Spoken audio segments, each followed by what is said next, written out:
ના ભરી દઈએ સોઇલ ટેસ્ટિંગ જીઓલોજીસ્ટ કરીને અમારી જમીન તૈયાર તો પણ કુવા નહીં આપ્યા. જિલ્લા વિકાસ અધિકારીની મનસ્વી રીતે 12,000 કુવા આપી દીધા. તો એ કુવા માટે અમે એને પાસે પ્રશ્ન કર્યો નથી. મોબાઈલ પાછા હમણાં 5,000 કુવા 1 મહિનામાં આપી દીધા.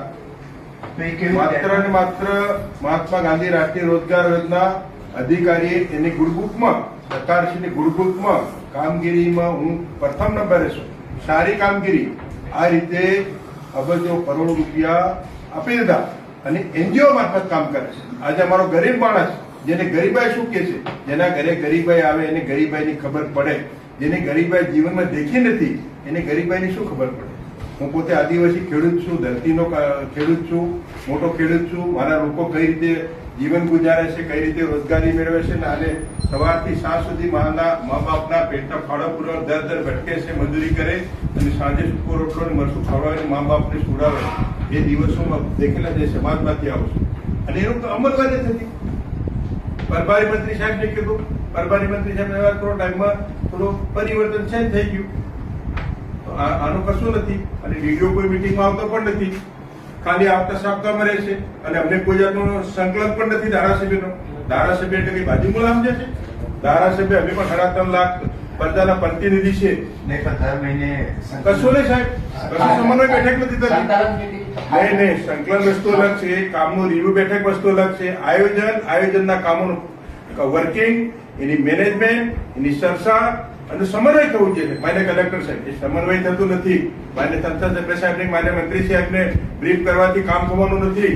દાહોદ જિલ્લો ગરીબ છેવાડાનો જિલ્લો છે, ટ્રાઇબલ જિલ્લો છે અને સરકાર, ભારત સરકાર રાજ્ય અનેકવિધ યોજનાઓ નાખે છે અને યોજનાઓ થકી ગરીબોનો વિકાસ માટે ગ્રાન્ટો આપે છે. અન્ય અલગ અલગ એડે ગ્રાન્ટ આવે છે. આપણે એવું કરીએ એના માટે અને મનરેગા માટે એવું કરીએ. આજે ડીડીઓ રાજા ઉપર છે. માન્ય મંત્રી સાહેબ, માન્ય પ્રભારી સાહેબ એવું છે, અધિકારીઓને એવું છે, અધિકારી શાસન ચલાવે છે. ધારાસભ્યનો કોઈ પ્રોટોકોલ પણ ધરાવતા નથી. ધારાસભ્યને એવું છે, અધિકારીઓને છે અમે અધિકારી છે. અધિકારી તમારા કરતા તમારો જયારે નોકરી નહીં મળી ને એ દિવસથી હું 1993 થી સરકાર ચલાવું. સરકારમાં હું આજ દિન સુધી આ જે એ માણસનો ગુણ વિષય છે. હું સરકારમાં હું ભાગીદારી છે મારી. તમને જેટલું જ્ઞાન નથી ને એટલું અમે ગરીબોની સેવા કરી છે. પણ તમારી વાત સાચી, કશું નથી સાંભળતા સાહેબ. હું એમ કહું છું એના માટે સોલ્યુશન તમે DRDA ને સાથે રાખી જિલ્લા પંચાયતના સંબંધિત અધિકારીઓ અને સાહેબ 3 વર્ષથી હું ધારાસભ્ય દિશાની બેઠક, માન્ય સંસદ સભ્યનો ચેરમેન છે, માન્ય DDO સભ્ય સચિવ છે.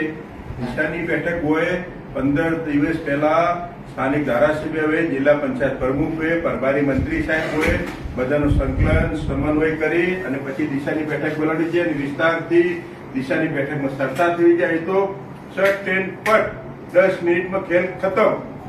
દાહોદ હતો ત્યાંથી તો પાછળ નિષેકલા ક્રમાંકે જઈ રહ્યો અને ખાલી પેપર વગર દાહોદ આટલું સાહેબ નહીં ચાલે. એવું છે દિશાની મિટિંગ તો આપણે બતાવવાની છે અને એ વખતે આપણે જે ચર્ચા કરવી હોય બધાને છૂટ જ હોય છે. એ વખતે ચર્ચા કરી લે અને મનરેગા માટે છે તમે અલગથી મિટિંગ બોલાવો. મિટિંગ બોલાવીને ધારાસભ્યોને હાજર રાખો, બધાને દરેક વિસ્તારનો રિવ્યુ લ્યો.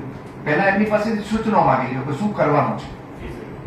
કારણ કે આપણે તો સામાન્ય રીતે તો એવું છે ગ્રામ સભા નક્કી કરે પછી જ આપણે એનું કરતા હોઈએ છીએ. ધારાસભ્ય કેટલા બોલાય તો વાત કરો, અમને હજી તો ઓળખતા નથી. DRD નિયામક અમને અમારા દ્વારા હજી તો એક બેઠક નથી કરી. ને પણ કરશે. હવે તમે તારીખ નક્કી આજે જ કરી લેજો.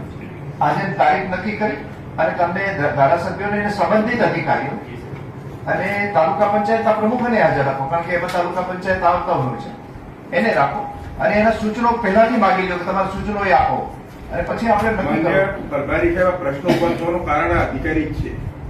અધિકારીને પદાધિકારીનો સમન્વય ના જળવાય તો દિન પ્રતિદિન પ્રશ્નો ઉભા થવાના છે. પ્રશ્ન હલ કરવાને બદલે અધિકારીઓ જ પ્રશ્ન ઉભા કરે. અધિકારીઓ જ આપણે એવું છે કે આપણે સંકલન રાખીને આપણે કરવાનું છે, આપણે ઇન્શ્યોર કરવાનું છે. આપણે જનપ્રતિનિધિ છીએ એટલે એમના સૂચનો પ્રમાણે જ આપણે કરવાનું કે ભાઈ આપણે આ પ્રમાણે કામ કરવાનું છે.